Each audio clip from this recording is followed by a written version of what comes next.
joining us here tonight. I think it's going to be a really interesting evening.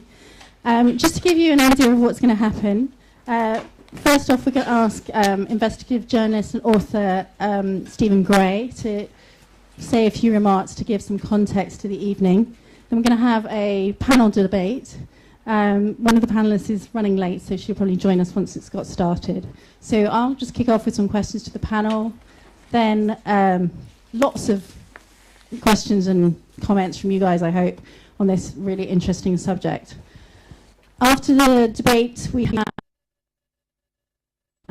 I'm a photojournalist. Tim Hetherington is going to say a few words and announce the Index Tim Hetherington Trust Liverpool John Moores Fellowship, present that. And at the end, though by no means the least, David Aronovich, Index Board Chair, is going to finish up with a few words. And then you're all invited, if you would like to join us in going on to a very exciting film premiere post-party. If you'd like to go on to that, the Index staff at the end of the evening will give you directions on how to get there. So we hope some of you will come along to that. So I'm just going to kick off by reading something that made me think about the context of what we're doing today. It's from Nobel Prize winner Svetlana Alexievich. Her words were translated in the last few days, just after she was given the award. She said, "Not long ago, we were romantics. We sat in our kitchens, sang songs by Soviet bards of the 60s and 70s, and dreamed of freedom. But no one had any idea what freedom was. And no one knew what the people wanted. Did they really want freedom, or did they just want to be better off? With a Schengen visa, a second-hand foreign car, and holidays in Egypt by the Red Sea, and 20 different kinds of sausage and cheese. And that's what they call freedom? The last 20 years have sobered us up. We naive heralds of perestroika now understand that the road to freedom is a long one, that we all need as much courage as during the days of communism, or perhaps still more." So there are just some thoughts to get us going. Without further ado, I'd like to pass over to Stephen Gray. Stephen. Thanks very much. Thank you very much, Rachel, and thank you for inviting me tonight to take part in this discussion. First, a little secret. Last time I was here, my last dealing with Index on censorship was a few years ago, when I was talking to Julian Assange, who was then in Sweden, and we were making a documentary about the Iraq war logs, and wondering how we would allow him to come into Britain without getting blocked on the way in. And then we had the idea of calling Index on censorship and inviting him to a debate. So, because we thought, no, the British government would never stop someone coming to a censorship debate in Britain. And anyway, he's still here, actually. so it sort of worked.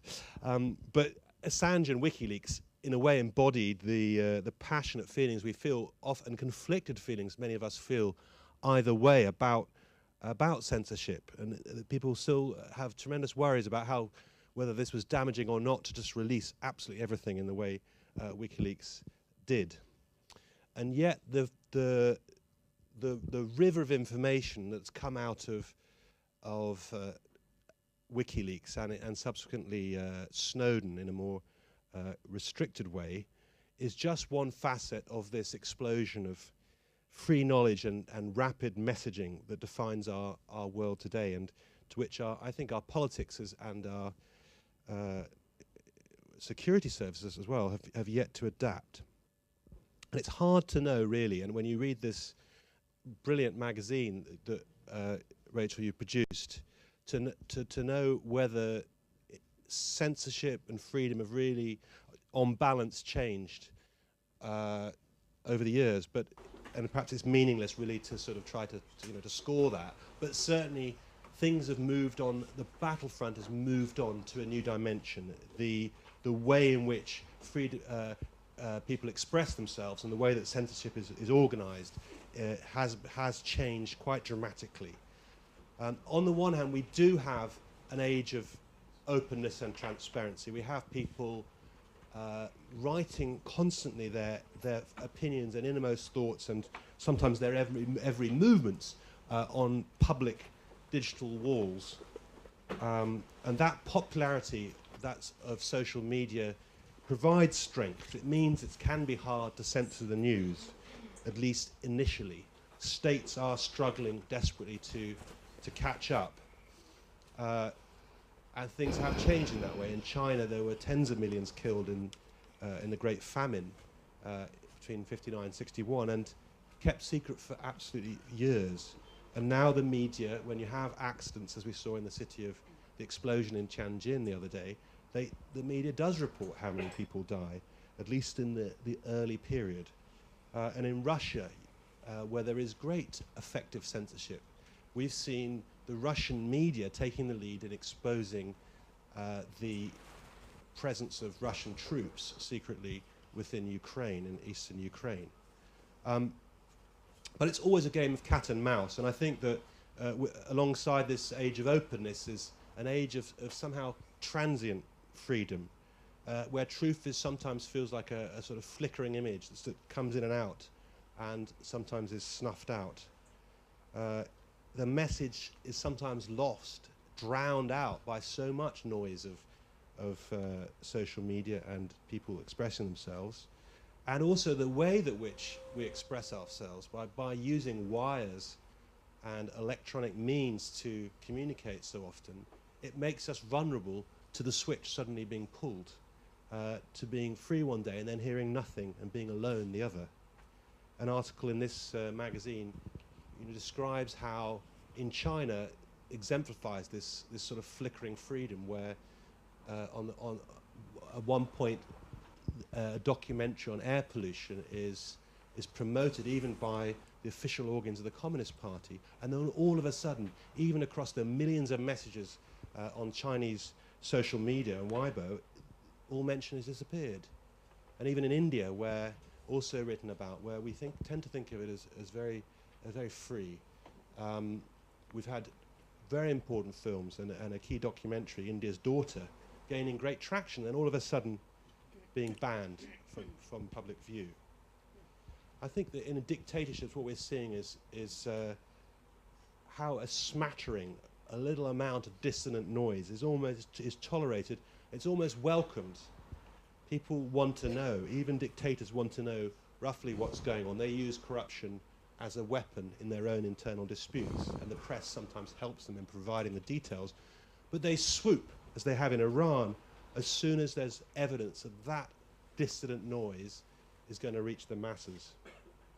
In Russia, it's okay to have Nova Gazetia, low circulation, intellectual-driven paper, but independent mass television and independent NTV is not to be allowed. And then the other side, as well as this age of transient freedom, we also have an age of mass surveillance. All those messages, all that communication is there to be mined and monitored, to cast this huge net.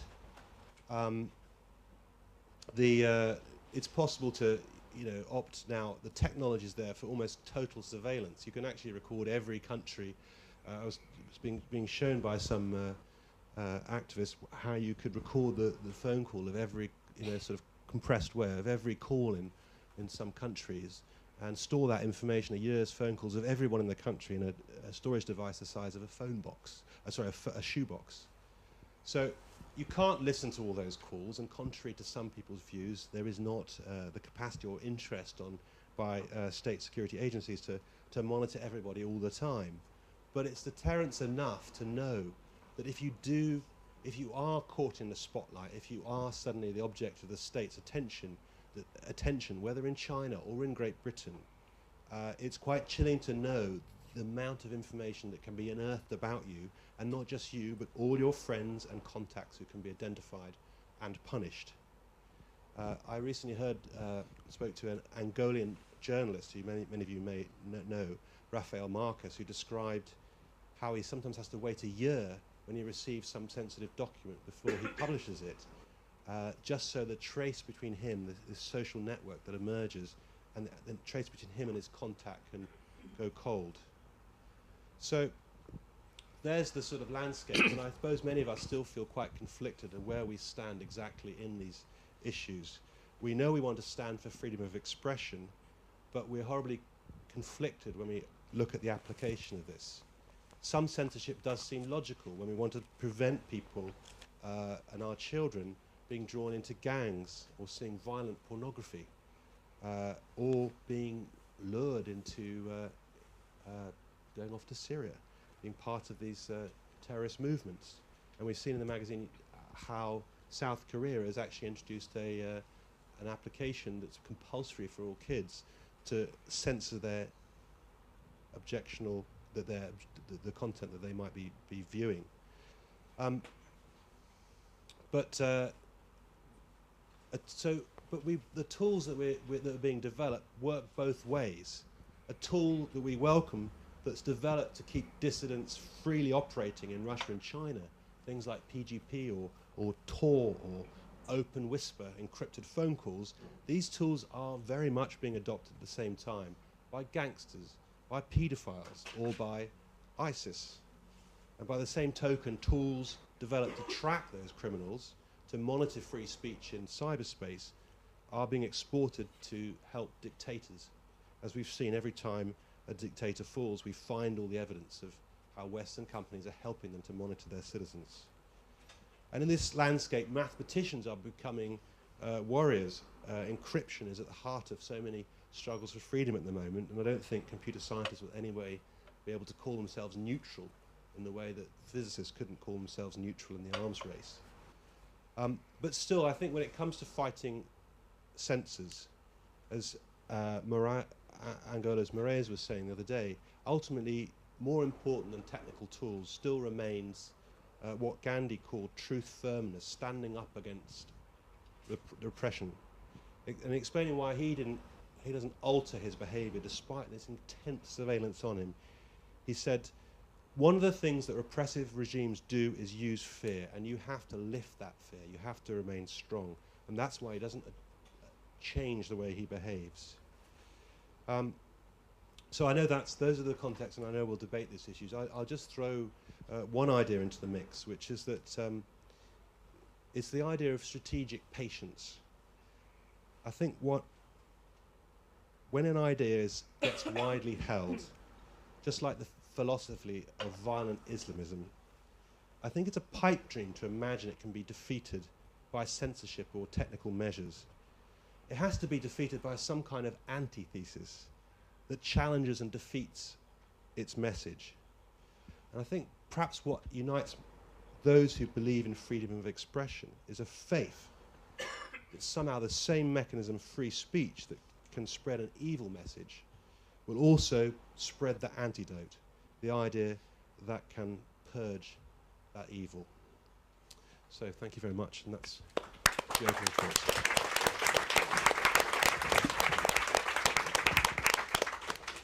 There's some seats at the front, so if anybody doesn't want to sit on the floor, there are a couple of seats in the front row, a couple of seats in the second row, so don't feel that you have to sit on the floor unless you want to. And there's two here. So, yeah, there are plenty, so do come forward and take a seat if you would like to. If you'd like to sit on the floor, that's fine. Yeah, okay. I just wanted to say for housekeeping as well, the hashtag tonight is Index Frontline. So if anyone's tweeting, please do use that. That would be great. So as I mentioned before, one of our panelists is slightly delayed, so she may join us along the way. So I'll just mention who the other panelists are. So Stephen Gray, author of the new book, The New Spy Masters, also an award-winning British investigative journalist.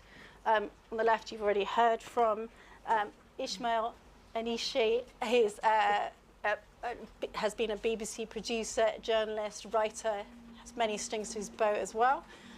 On my far right, Robert McCrum, associate editor of The Observer, long-time writer and supporter of Index, also previously editor-in-chief of Faber and Faber. Both Ishmael and Robert regularly write for the magazine, so thank you very much for that. So welcome to them all. Zhao Zhuo will be joining us, hopefully, along the way, and she's a Chinese novelist and author. So if I can just kick off the debate tonight by asking all of you, as Stephen touched on there, some of the issues, censorship, subterfuge and propaganda, are those challenges greater or less than they were in previous decades? Ishmael, I wonder if you could. Yeah, sure. Begin. Thinking about a piece that I wrote for Index, I think it was an issue on refugees, about Eritrea, where I'm quite interested in. I think there's also places like Eritrea and many countries in Africa, indeed, censorship has increased. Official censorship, state censorship, and also you have a situation where, in Eritrea particularly, that people are fleeing a very closed-off country, which is very isolated. That when people leave and they come to Europe, I've met people in Italy, in the Netherlands, and so on, who speak of how the states, even though they've left this very closed-off, sort of isolated states, sort of Africa's North Korea, that the state's still able to reach them in the West, that people get censored, that people don't feel that they can speak. A gentleman I interviewed for the piece for Index, for example, said that leaving Eritrea was leaving a physical prison, but actually going to a psychological imprisonment, in the sense that the state had the power to follow you even if you left this very sort of brutal, isolated state. I think one of the points that Stephen was making at the very end about Raphael was the way in which fear is used by the state. And as we've seen, particularly, I know, particularly in the context in Africa where I spend quite a bit of time, you see the increase in education, the increase in sort of development means that the state is actually able to use censorship and use that fear to hold people back in. So, for example, when Raphael won his award for journalism at the Index Awards, he mentioned Ethiopia. And Ethiopia is, a country of 100 million. It's an ancient culture. Obama visited in July, yet it's a terrible record for human rights. It jails journalists. It also currently, so almost a year and a half now, where a group of bloggers, Zone 9 bloggers they're known as, were arrested along with 3 other journalists for terrorism by the state, and they're held still in prison. So you see this sort of, to answer your question, is it more or less? I don't, in this context in Africa, I think actually you see that there's increasing censorship, and that has to be tied in with the kind of decline in democracy. Freedom House, for example, says that the democratic sort of gains you had in the continent in the early 2000s have now reversed. So what you have a situation where things are becoming less democratic, states are becoming less free. In fact, I think Mauritius is the only state in Africa considered to be full a democracy, whereas the rest are partial or hybrid or none. And so this, question is an important one, but I think in the context in Africa particularly, there's censorship increasing, and also at home, because I think often, it's important not just to focus on censorship in faraway places, there's also censorship here in Britain, and there's also, we think about, for example, the Homegrown, the play, the National Youth Theatre, for example. That was an example.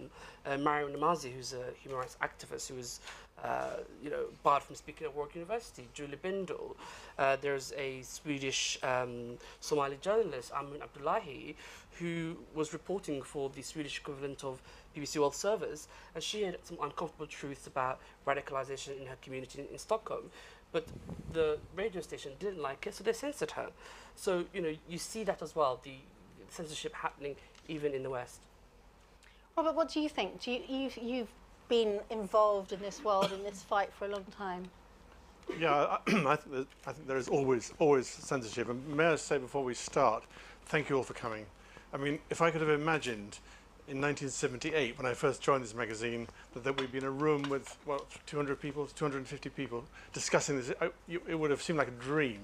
We were so hand to mouth, and we lived by, I was saying to David, who's in the front here, we lived by the skin of our teeth all the time. We were always moving offices, we had no money, there was a skeleton staff, very devoted, and so it's fantastic you're all here. But I think the big difference between then and now is that in those days it was simple. There was a Cold War, and you knew who the enemy was, and you knew what the enemy did, and the enemy knew who you were, and also it was a split between essentially a shared culture. And what's different now is the culture is more diverse, much more scattered. It's global in the way it used to be European. It's global, involving Africa and China and India and parts of the world which many of us are not familiar with in the way that we are familiar with, say, Hungary or Czechoslovakia or Poland. So the big change, in my mind, is this extraordinary explosion of global consciousness to do with censorship. And I think that's where we get into trouble. That's where it gets difficult, and it's where the thinking can get a bit fuzzy. And that's the issue I'd like to think about today. Is this magazine was founded by Stephen Spender and David Astor and Tom Stoppard. These were the guys who I used to sit around the table with in 1970. It's an incredibly impressive bunch. They were trying to defend literary freedom in the Cold War, and now we're trying to defend freedom of speech and freedom of thought and expression across the globe, and that's the big difference. Stephen, do you have any thoughts about the global nature of spying, of subterfuge, of propaganda, censorship, and what difference that makes in terms of kind of fighting against it? Easy question there. Well, I think the tools, I mean, I just think there's an arms race of censorship and expression. If you look at one of the freedoms that people cherish is the idea of being able to communicate privately to each other, and they do so in a digital way now, and people are trying to intercept them on a mass scale, and responding with encryption and different techniques of doing so. But it's always been like that, in the sense that there's been whole periods where, for example, all of the Soviets' communications were listened to, and then whole periods when it all went dark and they had no idea what was going on. We had many spy cases, but the truth is that there were very few successful spies in the Cold War. They produced partial information. For most of the Cold War, much of the Soviet Union was what they would call the dark side, referred to as the dark side of the moon, where people were operating without information. I suppose anything I would say that relatively different, apart from all the technology, is perhaps this sense of disillusion in many places that have tasted freedom, which is another where there isn't this sort of thirst to beat the censorship, because in a way the technology allows you so many ways to find things out if you're in a situation to get around this sort of local censorship where people don't actually bother. So I mean, I spent quite a lot of time in Russia recently, and there's a place where the democracy feels for most people as something that went wrong, and where yes, the mass media has been heavily censored, but information is still available to those that want it, but it's not much sought out, and that is a complete contrast to under the iron, certainly in the sort of when you go from the sort of 70s, 80s, more about where, although the censorship was that much more severe, people put the signals together and found ways, and they had a thirst to find out what was going on. So the disillusion of freedom, and you see the same in some countries in the Middle East, is another sort of context for that, for why it's different. I don't know if you have thoughts about that one, Ishmael, in terms of government's ability to suppress all knowledge, like we've seen in, to some extent Ethiopia, but also Eritrea, so that people, can't learn about what's going on outside their own country, and how effective that is. I think our other panelists might have arrived. Come on up whenever you want to. That's. Yeah, don't worry. Well, hopefully you threw them off, which is excellent. So, running from the airport. Big welcome to you. Thank you for joining us. and don't worry, we won't ask you a question straight away. Sorry. Yeah, I think certainly. If you, I think that is tied very much to the situation in a given country. So, for example, if you're talking about Eritrea, only 6% of the population has access to the internet. In Ethiopia, it's impossible to do really simple things like get a SIM card. It took me 3 days last year to get a SIM card in Ethiopia, and I had to go through this whole intense process of documentation and speaking to somebody and so on. So it's actually very difficult. So that might be the story in Eritrea and Ethiopia, but in other parts of Africa, telecommunications are very easily available. So I think if people have the state has the means and is able to enforce that within a given territory, then of course that infringes on, they can censor, and that infringes on freedom of expression. But I want to just maybe go back a little bit to the sort of back and today, sort of the past and now. I think one of the things that's really interesting for me is, I think Robert was talking about this, the way in which technology has shifted things. So I travel quite a bit back home, Somalia, and the differences are quite amazing. So in the 80s, my parents were political activists, anti-government activists, and they, the way the state dealt with them was very simple. It essentially, arrested people, used hard power, used violence. People were thrown into prison, tortured, and so on.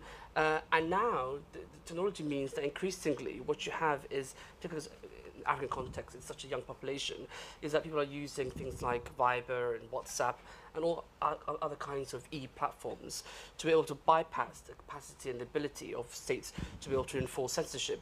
And in fact, in African context, most states don't have the capacity, or because they're incompetent, or because they don't have the sophisticated kind of technology needed. So that's what's changed. And I think the next phase might be, some states are increasingly beginning to acquire the means, the capacity to be able to enforce censorship online and in the telecommunications spheres. That moves me on to a question that I wanted to ask before I bring everybody else in, which was to all of you really, which is technological advances. I mean, who are they giving the power to? Robert, maybe come to you and then Shirley. Sorry, the question. Technological advances, who have they given the power to, in your opinion? Well, if I go back to my days in Index at the beginning, if I wanted to get a copy of the magazine, or copies of the magazine to somewhere like Czechoslovakia, you got on the train and you went with a bunch of bananas because there was a shortage of fruit and vegetables. And so my first trip to Prague was with a carrier bag of bananas and a copy of Index and censorship and some manuscripts, typescripts in fact, for certain writers in Prague. So I think the big change must be the freedom of transmission. I mean the laborious ways in which we had to go through to get stuff from A to B were excruciating in contemporary terms. Shirley, what do you think? I mean, it's not all one way, is it? I mean, technology can be used in different ways. I mean, because the internet, I come from China, so I can perhaps speak, for me, the state control, the state surveillance is such a daily event. It's day-to-day reality you have to live with as Chinese in China. But I think the internet has a great advantage as well because of decentralized power. There's no one boss in the internet world. There's many control, but through different government. And the purpose is very different. So since the internet started in China 20 years ago, it created great freedom, much bigger freedom than before, but also it promoted a much bigger or overwhelming state control because at the moment, I think at least there's 2 million internet police working in mainland China, at least.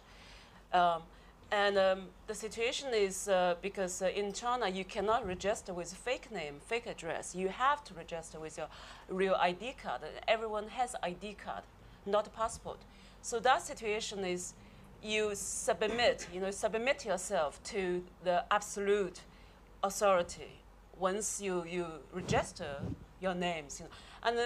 So the idea of dissident is totally changed. So 20 years ago, or even 10 years ago, a Chinese dissident is someone involved in the real revolution or wrote some kind of public article in a manifesto, and then they will be exiled in the West. But nowadays, a Chinese dissident meaning cyber dissident.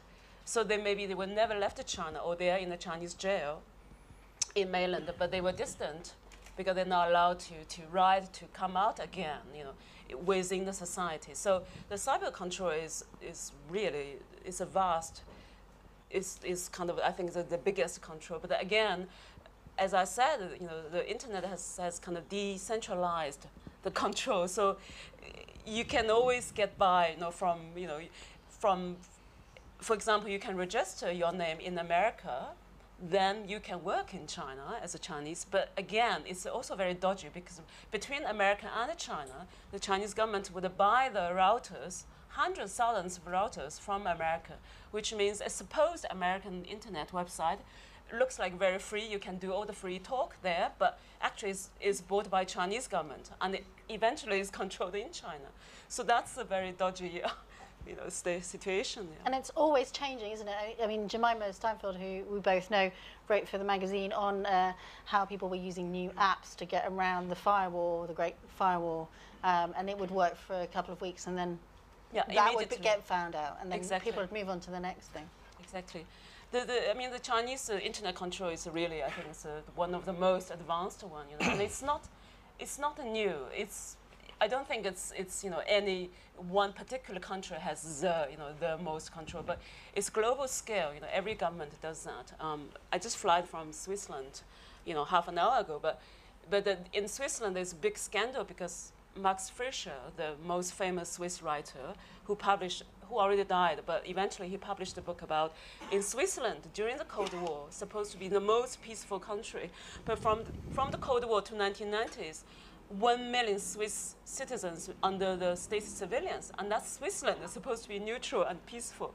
So then when I fly over to here, I was thinking, well, there's nowhere is safe, yet we are a part of that submission too, because we are on the internet. There's no other way to live beyond the internet.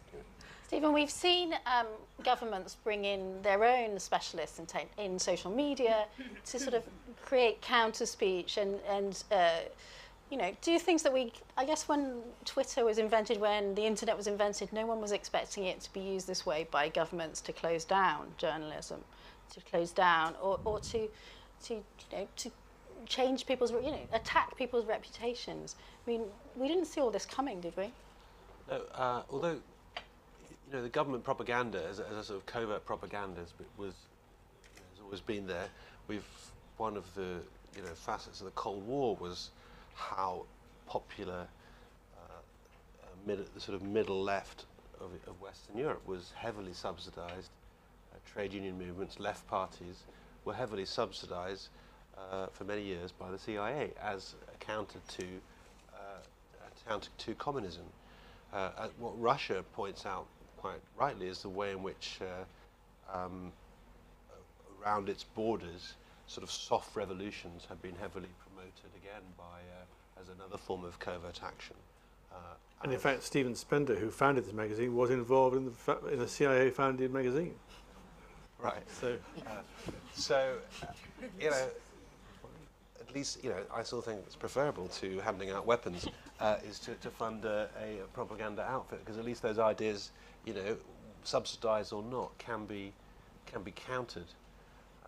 But the technology and the freedom that the internet brings puts a fear of God into governments. I mean, whether in the UK or anywhere else, they're absolutely petrified by the maths, which is beyond their control. They can't change the laws of maths, and however good the boffins are of GCHQ or in China, they can't defeat some of the means that the internet provides, the networked world we're in, to let that sort of message out. And they are obviously spending fortunes to try and counter that freedom.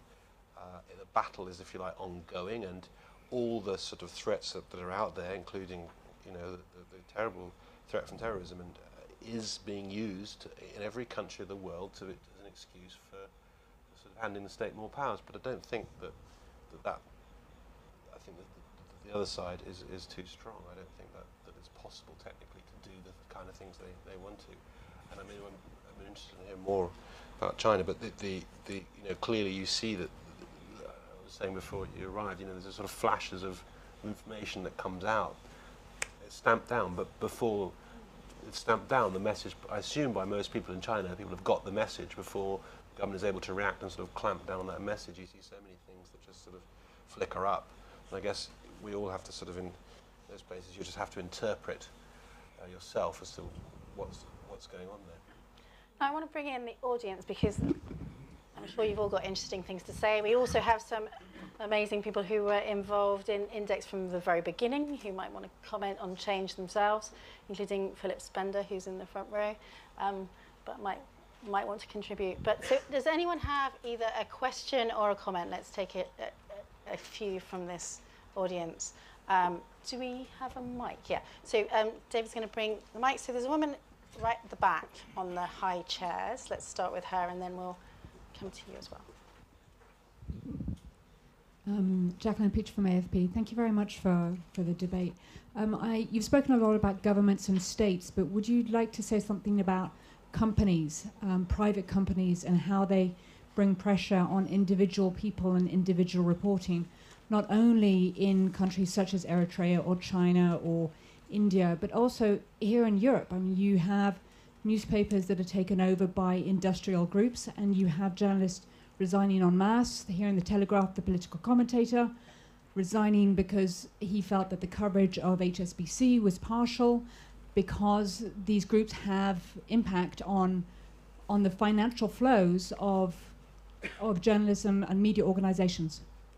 Okay, and then just here. John White from the FT. It's a fairly obvious point, but it's one that struck me a lot looking at Russia, which is the foreign country I know best, and that is how popular censorship is. In this sense, that the regime in Russia has developed a series of strategies, mainly for television, which are highly nationalistic, are hugely propagandist, are very often entirely mendacious, especially about Ukraine, but people like it. And even though the country is now going through an economic decline, Putin remains very popular, in very large part, I think, because he's been able to embed a narrative of Russian success, of Russia being wounded and a threat from the West, especially from America, and that Russia is a separate Eurasian culture. And as I say, he's getting 80 to 90% of support, and the television and films, which are now extremely well made and have copied American patriotic blockbusters and taken it a stage further, are hugely popular. So that if you like, the liberal media struggles to be heard. Yeah. Okay, let's take one more. Just swivel slightly, David. There's somebody just next to you. Hi there. My name's Hannah, and I was one of a group of Irish students who invited Nick Griffin to speak at an immigration debate about 4 or 5 years ago. I was involved in the debating union. I'm not a tosser, I promise. But in your opening remarks, Stephen, you talked a little bit about the politicization of science and of communications technology. But I was wondering if you could all talk a little bit about the politicization of free speech as well, in as much as we do often exclude voices, quite rightly, for reasons of hate speech, racism, homophobia, what have you, but we do exclude those voices. We choose to exclude them, and they are often the ones that we most wish would take up this more liberal narrative. So I was wondering if you could all talk a little bit about where you draw those lines, because we do draw them, we all draw them, and how you go about creating a moral compass around a free speech narrative. Okay, so 3 interesting areas. Company, corporate pressure, Russia, the popularity of censorship that John Lloyd was talking about, and excluding speakers, excluding voices that should be heard, but part of the debate. Stephen, do you want to pick one of those or some of them? Corporate pressure. I spent quite a long time, the last few years, reporting around in Eastern Europe, and particularly in Greece. And there's an example where, I don't think untypical, where with the media under pressure, with funding cut and the economy in difficulties, the media has been absolutely silenced by business and by the most powerful interests in the country. And all the laws and freedoms exist. People are free to sort of write what they want. But the newspapers are absolutely hand to mouth and television to their owners, and also to those who provide the advertisements, who are simply the financial institutions, the banks, the very people who are most to be scrutinised most at the moment. And it's quite incredible. I mean, the measure of that really, and you see that in many places when you go and talk to journalists and you hear these incredible stories, and they pass them to you because they cannot get them published in their own countries. And I suppose if it weren't for the fact that there is now this alternative media, so much would be suppressed. Do you think more so than the past? Because it's not like corporate pressure wasn't there historically. So I do think more so than in the past, because I don't think that I think that social movements have been destroyed in many of these countries, so that actually there is not the sort of funding that exists outside the private sector to fund a lot of research and media, perhaps as it was in the past. You know, the decline, for example, of ironically of state broadcasting, has taken away another independent voice, and obviously it goes hand in hand with economic crisis. That the more the country, the less money they have, the more they are dependent on the key people who finance things. And you see that in this country, where the advertising is obviously not supposed to influence anything. Now if everything's internet advertising, you can actually buy the advert that goes against the story that that someone else is trying to write against you, which is a complete breach of all sort of advertising newspaper principles. But you can see that on a daily basis. So I'm interested, maybe the last question I feel about the internet censorship and, for example, all this hate speech, the abusive message on the blog, on the internet, the commentary, underneath Guardian, all this. Because I'm thinking, do we have, there's internet censorship, obviously, in most of the major websites. But so who is doing that, and at what degree the censorship should be? Because in China, the censorship works hand in hand with internet control. So the difference is in the West, you can write whatever you want on those blogs, on the messages. Maybe no one deletes you. You can write quite awful stuff. But the difference in China is within some seconds, or within minutes, those abusive language or so-called anti-state speech will be deleted very quickly by the internet censorship or internet police. And that's the difference, between the two systems. So someone from, like me from China, I always believe censorship should exist in every single country, certain censorship on every media, that, of course, my speech will be laughed, what, you mean censorship? I say yes, because how do we deal with abusive stuff, the crazy stuff on the internet? So at what degree this should exist? And how transparent that censorship in the internet, who is doing that? And do we have clear law, in front of every citizen? You can read this, and then this is not going to be posted. Otherwise, you get punishment. Because that is clear in China, kind of clear, but never clear, of course. Anyway, I'm interested in that. Yeah. Okay, Robert, do you want to pick up any of the? Yeah, I'll take the last one. I'll take your. I have an old-fashioned view, which is I think freedom is indivisible. You can't be a little bit free. You're either free or you're not. And freedom is a messy business, and it causes trouble. And having said that, I sort of feel actually the present situation makes me question my own belief in the indivisibility of freedom. And it goes to John's point, which is you have freedom, and you suddenly find you've got people whose opinions you don't really like very much. But to me, that's what it's all about. But it's a while. This is a European tradition. I completely respect the Chinese inheritance, so to speak, but it's very difficult. And clearly, part of the difficulty with this debate is there are different competing traditions at odds with each other in different parts of the world. But certainly in Europe, I think freedom is indivisible. But what about this point from the audience here about? So I would say everyone should has the right to express themselves. I know that's a risky thing to say, but I think everyone has the right to say whatever they want to say, however intolerable that is. I would fight for that. Do you worry about the fact that some people don't like, absolutely are being deplatformed? I do worry about it. I worry about paedophiles. I worry about hate speech. I worry about a lot of things. All these things. But I think what's interesting, if I may broaden this even further, if you go back to 1600, when Shakespeare was writing, and there was a similar splurge in the print media in the 60s. The writers of that time expressed exactly this. This is in English terms, not global terms or European terms. In England, there was a big debate about the freedom of the pamphlets and the magazines and the squibs and the folios, all this stuff. So this has been around for a hell of a long time. It's very profound, and it's one of those things which the Puritans, in fact, ultimately was taken up by Milton in Areopagitica, which is a great statement of all this. But it doesn't go away. So I think we're living in a debate which has been rumbling on for a hell of a long time. Always read your history. Ishmael.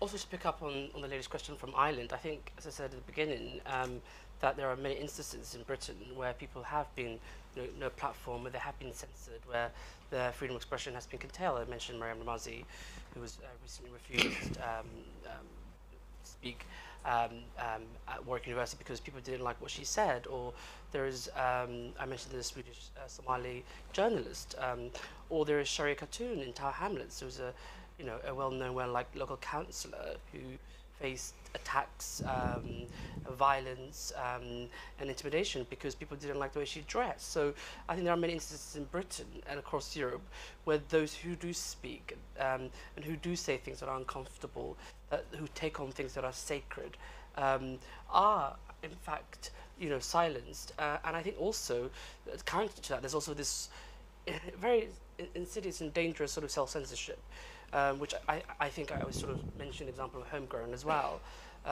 where people don't publish things, where people don't talk about things because it might offend people, because it might be culturally sensitive and so on.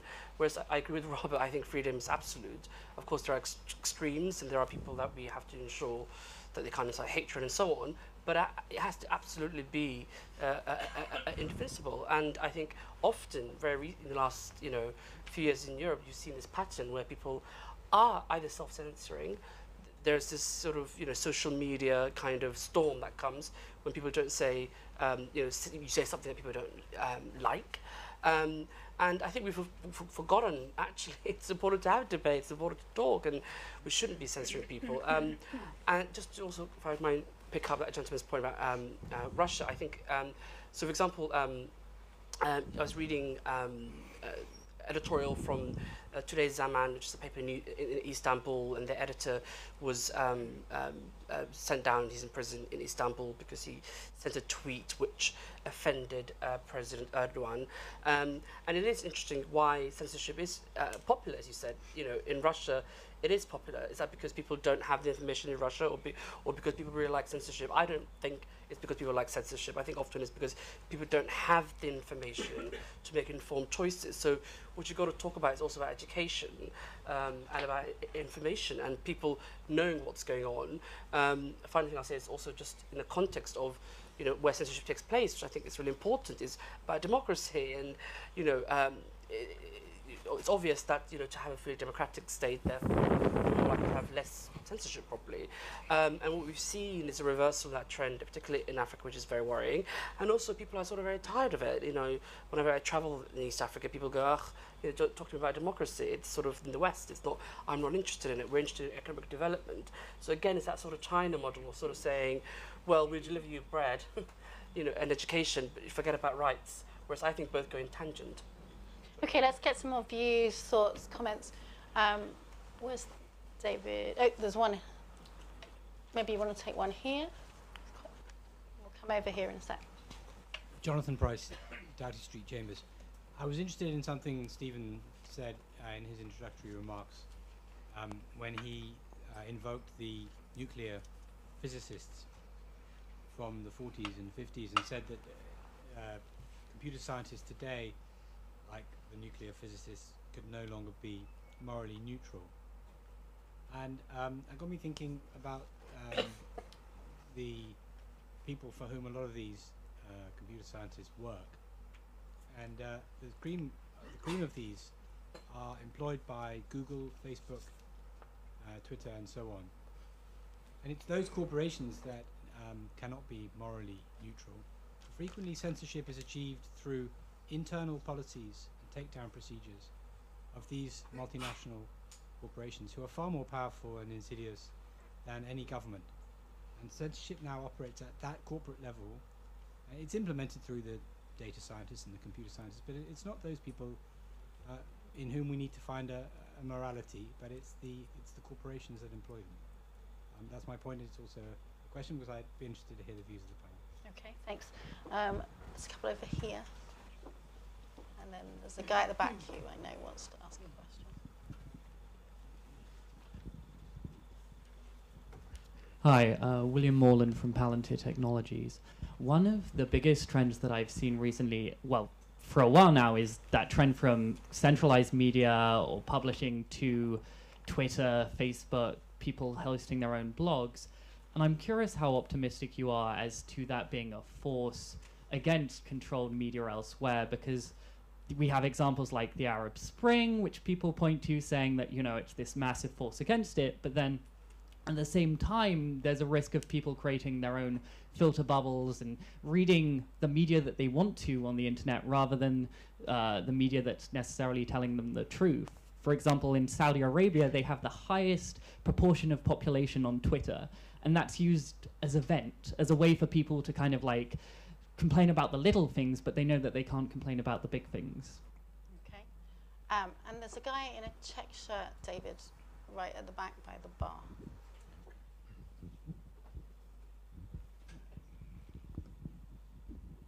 I want to agree with Ishmael about the cultural installed censorship, because where I come from, there is two subjects that you don't write about.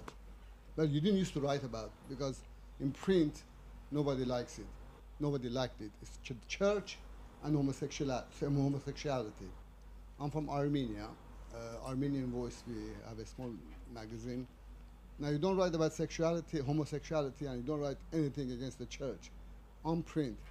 But because of technology, now if we go out and write on the internet what we think, what we believe that the church is doing wrong, or what is homosexuality, try to explain to people, you do get the positives back. So the creation of the technology has created a lesser, but still a hidden freedom against censorship. But the censorship still exists, because I cannot put my words in print and give it to people to read about homosexuality and what I think about what is the church doing. But if I write about the oligarchs, which is more dangerous for me as a writer, well, they'll be happy about that. It doesn't matter if I get shot in the street, but they do agree with me that, you know, the oligarchs are taking over the economy, or, you know, whatever. So end of the day, we have certainly, definitely a cultural censorship which will carry on in some cultures forever for certain subjects. And you cannot, I don't think, change that. It might change gradually, but it's very difficult to, you know, to change it, you know, because of the new technology. Okay. So the power of big corporations, filtering our own news, choosing filters or not, or news being filtered for us, and self-censorship, and the difficulty of covering some subjects in terms of possible threats. Would you like to kick off? I think it's all come back to the idea of freedom, as we said before. The freedom, and we lost. I mean, I lost trust. The independent spirit of the media, especially the big media. The bigger, the more dodgier, because the power has to be accumulated by losing its own integrity, and that, in that sense, like when I say, of course, the good censorship should be there, because it's nearly, I'm cynical about really do you think there's freedom? Although poetically, romantically, we're pursuing freedom. You know, centuries, thousands of years, humanity pursuing that. But what we have is the massively discounted freedom handed over by some, you know, co-op or some, you know, state control. And we have limited freedom, you know, either in the West or in the East is you know, 20% of freedom. And what are we talking about? We no longer talk about freedom. We talk about how a media can be truly independent. And is that absolutely impossible to be independent? And if it's absolutely impossible for a major media to be independent, so what do we do as trivial individual? How do we contribute that? How do we build something, you know, with some trust? I don't have any trust on those media. So then now I'm talking about censorship because it's just like it's totally cynical. Okay. Ishmael, do you want to pick up one of those points? Yeah, sure. I'll pick up the gentleman from Armenia's point. I think you are right. Of course, it's very difficult if you're in a situation like in Armenia where it's difficult to find the platforms to be able to publish. But as you say, there are tools that we can use, whether it's social media, whether it's blogging, the internet. We can use to be able to kind of connect with each other. I think it kind of relates to the point that the gentleman at the front was also making about Saudi Arabia, which is interesting, which I didn't know. But, you know, you mentioned Tahrir Square or the Arab Spring, and there was such hope, wasn't there? And then, you know, look where it got to. You know, the tanks were sent in. You know, the old way of, you know, sorting things out. You know, the brute force, you know, violence. So social media has to work in tangent with social movements. So yes, it's great that we have blogging webs, you know, that we have, you know, e-technology, that we can go on Twitter. But if we don't have the social movement to back it up, and if we don't have brave people fighting for these things, then it's often very difficult to see any changes happening, I think. Stephen, would you pick up that point about news filters? I don't know. You know, about the news being filtered for us sometimes without our knowledge, so that we only see some stories.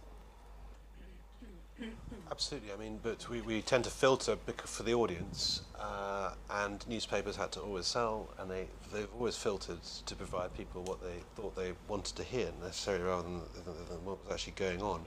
I think that to pick up the corporate point as well, let's not forget that the real mass surveillance that's taking place has been taking place within corporations. The big data is held by Google and Facebook. Much greater degree of data mining and commoditization of the individual is going on within the big corporations than it is at a state level. The other corporate mechanism is just what I referred to earlier, this sort of censorship by crowding out. That you referred to in Russia, in that there is this John Lloyd refers to in Russia, this messaging that is paid for in the interests of the bottom line of corporations and of the interests of the state, and it's all very powerful. I mean, all the people that I'd say 10% of the people that started off in journalism with me, quite idealistic, are still there, and 50% of them have gone off into advertising and pushing those corporate messages. And there is a where I maybe disagree with some people. On one point is that there is a clash between accountability and transparency and freedom sometimes. In that, I'd like to know where these messages are coming from. Sometimes I'd like to know the way in which journalists are being constantly fed stories. And more to the point, on the internet, I think the flip side of all the total openness of the internet and the ability to encrypt and all of that is that people stand up for what they do, and that I support measures to authenticate and provide more identity on the internet, because I think that anonymous hacking and anonymous vile kind of abuse that people suffer on social media and that kids suffer, has to be tracked down, so that there's a flip side where I do think you should stand up for what you do, and I think that and no doubt that is a balancing act against total freedom. Robert, do you want to come in? I think your point's really interesting, because I think there's a fault line in media between print and digital. I mean, let's face it, digital has been around for a generation. We're beginners in this business. We don't really know we're beginning to know how it works and what it does, and how it. And going to the point about the Arab Spring, everyone thought this was going to be the Twitter revolution, that Iran would change, the regime change in Iran through Twitter. Didn't happen. Well, if it did happen, it happened in a way which was not to do with Twitter, but only partly. And what you find with print is it has traction, because it involves individuals either handing print from A to B, or themselves engaging physically with the printed word on the page. And that is every newspaper in London in Britain is debating this issue at the moment. Times, Guardian, Telegraph. How to reconcile the old media with the fantastic opportunities, let's face it, fantastic of the new media, and with all the questions that follow in the train of this change. And these are very profound questions. It's what we're discussing. But I think, and we're floundering because it's early days, is my feeling, and we're trying to find a way through this thicket of points of view clashing. I think I've heard a lot of newspaper editors around the world talking about how surprised they were that print was still around, that the stickability of print, and that that they were still getting money from print advertising, and the predictions 10 years ago that but what they've discovered the last readership would have gone last completely. 8 months, the digital revenue has gone right down. It's gone to hit the floor, and suddenly there's a panic. New York Times is still getting revenue from its print edition. Also, we should say that Waterstones have now just stopped, as you probably know, stopped selling the Kindle. It may seem trivial, but it's all part of the same thing. There's something going on. I think there's something which we're not yet dealing with, but there's something going on with print. I'm a big fan of print myself. And if I may just finish the thought, this room is a celebration of live human engagement with ideas. Okay. I think that's fantastic, to me anyway. I'm going to take 2 more quick points. One right at the front here. I can't remember the mic. And David, do you want to take the one with the glasses there, and then we'll come to the one at the front. Thank you. This is an honor to be included in the 2. I'm from Hungary, so my question will be accordingly about compromise. And would just like to tell you this little story that happened to me around a year ago. I don't know if we all know this, but all participants in the so-called Hungarian so-called media are extremely partisan. So partisanship is a basic quality there of all communication.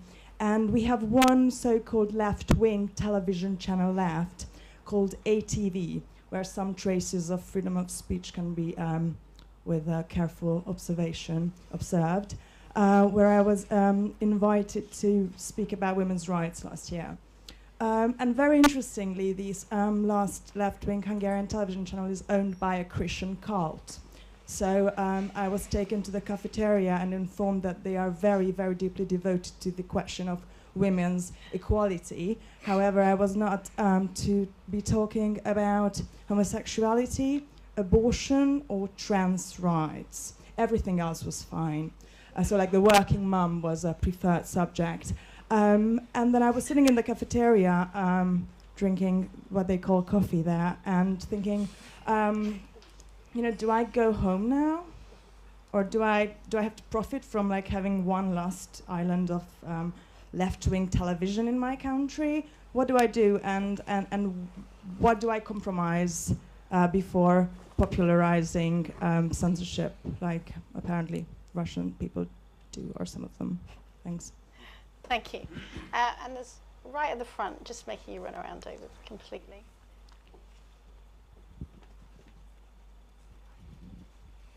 I'd like to put a kind of toxic idea. James Thacker, I've consulted with 10 human rights groups since the early 70s. And various things that are being made here, points that are being made, if you put them all together, you get something maybe slightly different. I have this argument with Ken Roth at Human Rights Watch. We have the morality enshrined in the Constitution, and we now have a First and Fourth Amendment crisis on.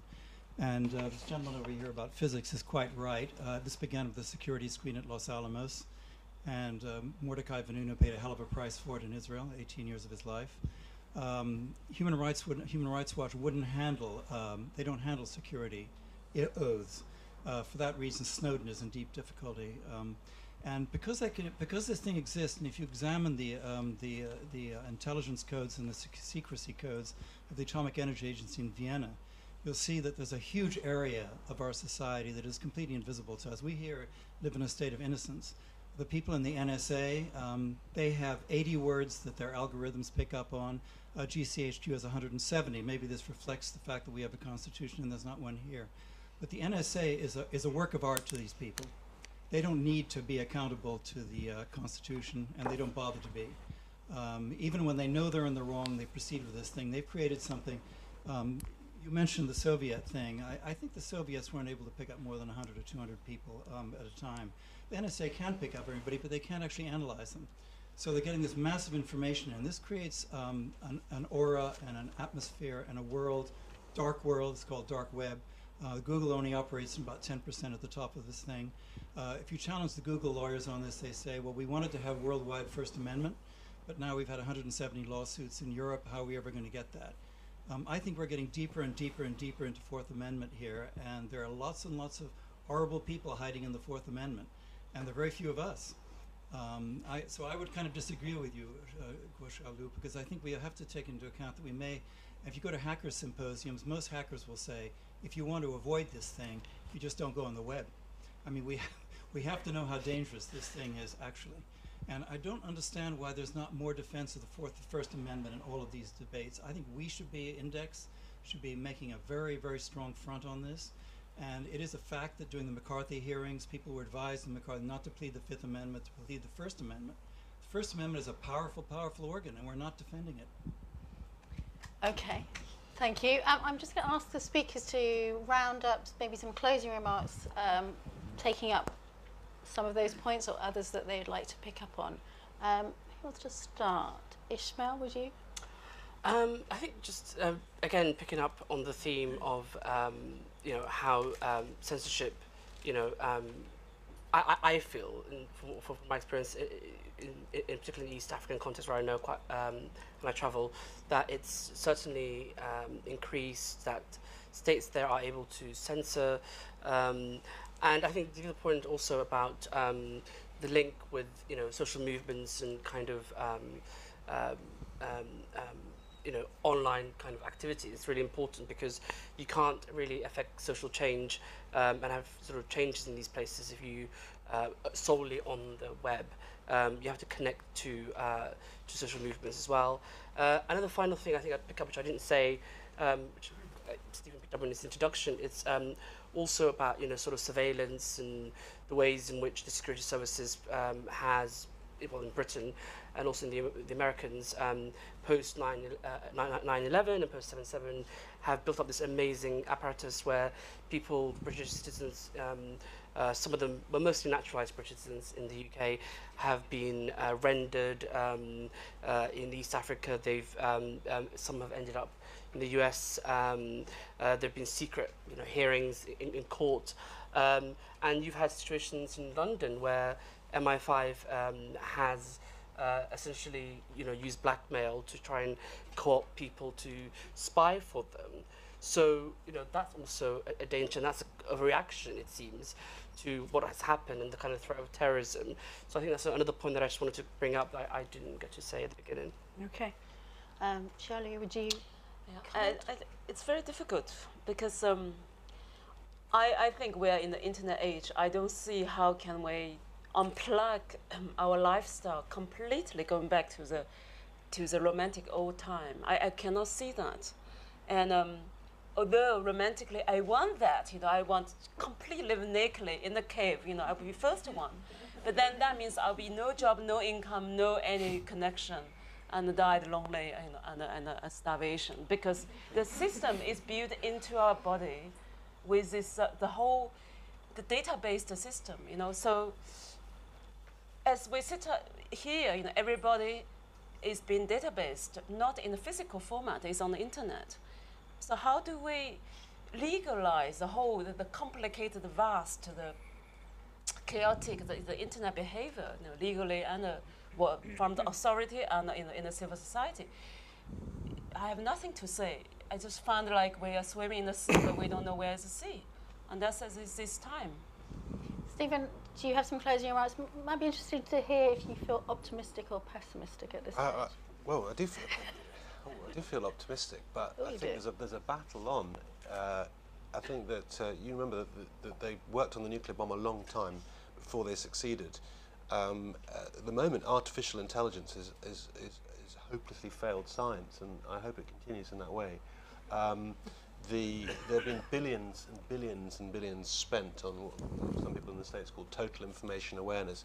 It's what Amazon also works hard at, trying to gather and make use of all this information that is harvested both in corporate sphere and privately. They're not very good. They can look backwards but not forwards. The ability to predict new threats based on all the information, or even what you really want to spend your money on next, is very, very weak. And every computer scientist I've spoken to, emphasizes that point. It's not really working. But at the same time, it's the age of self-espionage. We are all writing, putting our lives online, adding to this vast database, making ourselves a commodity. And we're, sorry, I was supposed to be optimistic, but we just have to hope that the science on this occasion fails and people don't see it as their life mission to help the corporations, analyze our every move, because that information will then be put to effect also by the state. So the internet, I think, gives us a huge, and all the communications and science gives us great freedoms at the moment. But I hope that the sort of some people's crazy pipe dream of unifying all that information to provide this great monitoring system does not succeed. Robert, optimistic? Yeah, I'm an optimist. Obviously, there are a lot of threats, and we have to be very alert to these threats. And the threats that Stephen has talked about and have been alluded to. But I believe, we're all individuals, and I believe in the human spirit. I think we believe we have a strong sense of independence within ourselves. This room is a living example of that. And so, in the end, I believe in the glass being half full. So, I'm thinking of the bar as we speak. Right, I'm now going to ask Judith Hetherington to come up and make a few remarks.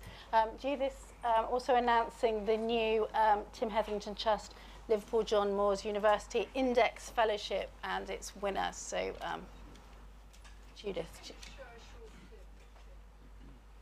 So there's going to be a short clip. I might be in the way. Stephen, you're attached. I won't move then.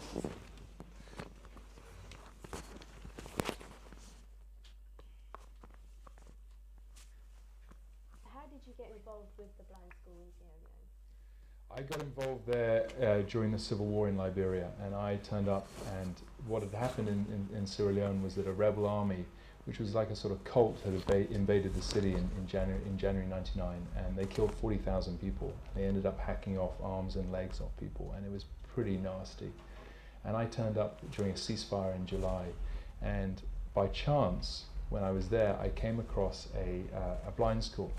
And in the blind school were a number of kids who had been blinded by rebels. They'd melted plastic into their eyes, thinking it was a good idea. And the kids had also been evacuated from the school and come out. And I thought about the fact that if you are blind and people are having their arms and legs hacked off, it must be more terrifying than if you can see what you're doing and are able to escape. I realized that to make that kind of work on its own in Sierra Leone was very distant from our lives in Britain. So I made a connection with them with a blind. Okay. And what was interesting was that I started to act as a go-between, taking letters between the two children. And you have Sierra Leone, one of the poorest countries in the world, black kids, blind, from the poorest country, writing to predominantly white kids in the richest country in the world, one of the richest countries in the world. But they can't see each other. So race isn't an issue. And so it was interesting to see what they wrote about. And that really that was the basis for the project that continued for the next 5 years. So what Tim also did,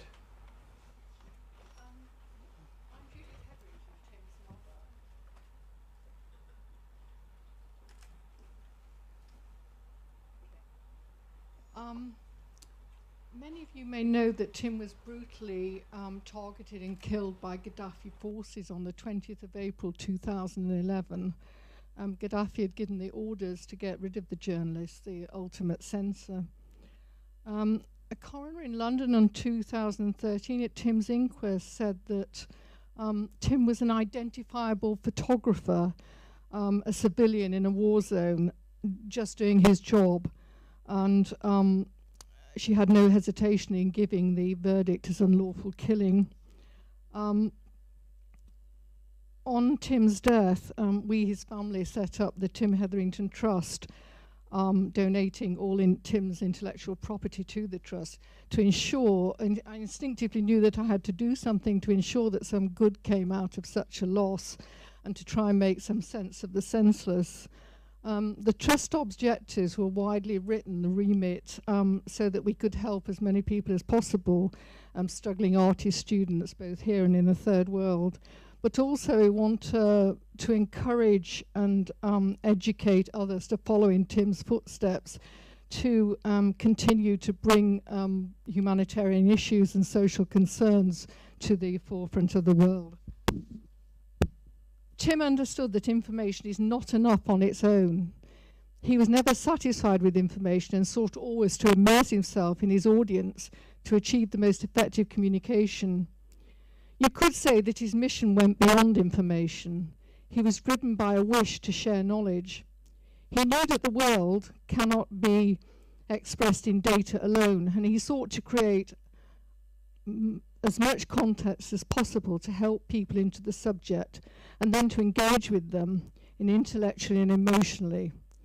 He used any tool, using anything and everything to immerse people in a deep understanding.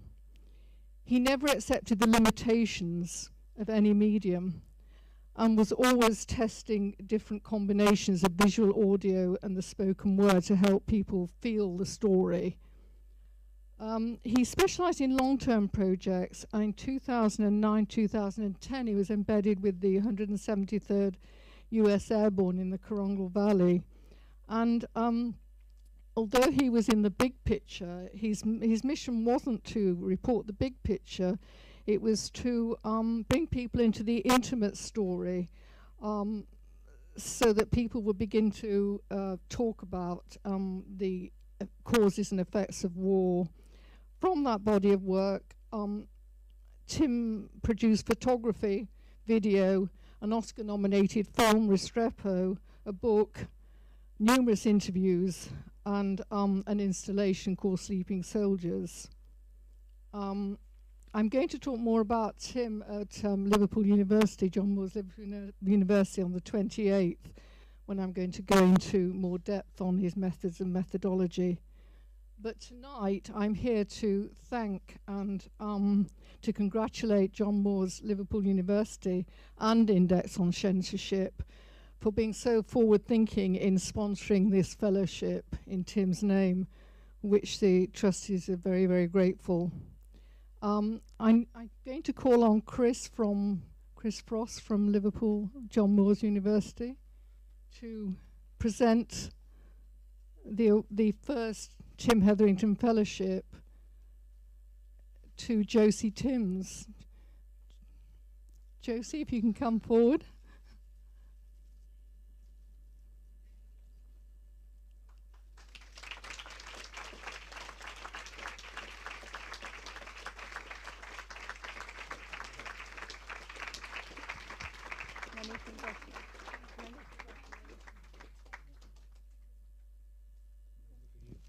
Thank you. Thank you.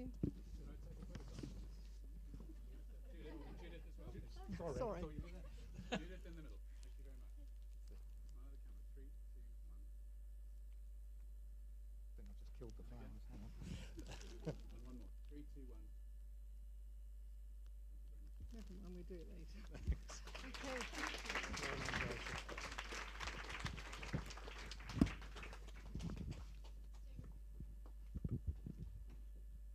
So now I'm going to ask David Aronovich to make a few final remarks.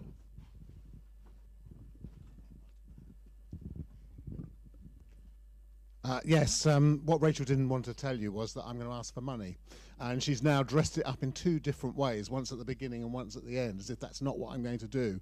And actually that it kind of expresses something that I've learned the hard way, which is though talk may be cheap, free expression most certainly is not.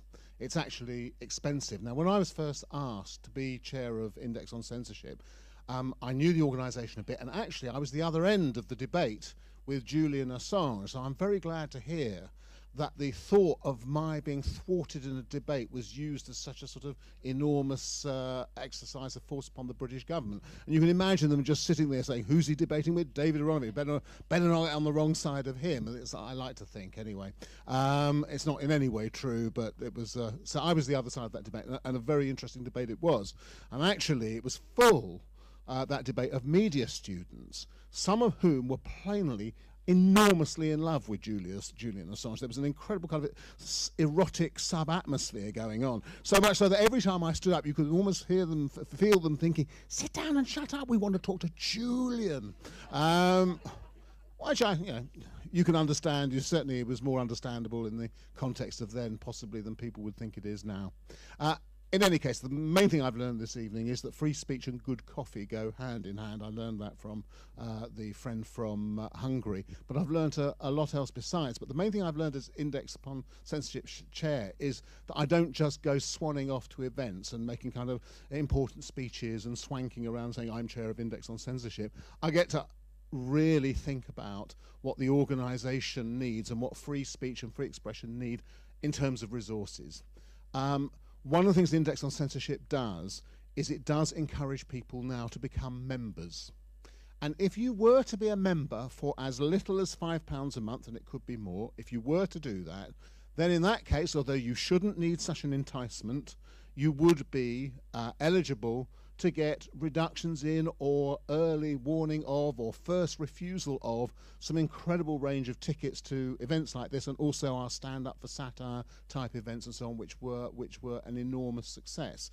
But the main thing that you'd actually be doing is helping us organise for and advocate for free speech and free expression here in Britain, around Europe, and in those countries around the world, all the countries around the world, where freedom of expression and freedom of speech is under more direct threat, really, than we care sometimes to imagine. I'm thinking, let's say, of the bloggers of Bangladesh who find themselves under threat of their life on merely saying that they don't believe in God, which is, for some people, such a terrible thing, and other places as well. One of the things that Index does, for instance, in organising its awards evening, which as a member, of course, you get a lot of prior notice of, is it stays in touch with and encourages the people who are nominated for those awards. It keeps in touch with them. It keeps trying to encourage them and to learn from them and put them in touch with each other. So there becomes an increasing and growing network of confidence about freedom of speech and freedom of expression. So if you were to see Helen Galliano at the back, Helen, where are you? Helen's over there. And to fill out a pledge card and say, yes, I would like to be a member, that for us would be an incredibly positive result from what has already been, I think, a very interesting, successful evening. And from all of us at Index on Censorship and from the panel, we obviously thank the panel, we're really grateful that you came, and we would be even more grateful if you were to become members. Thank you.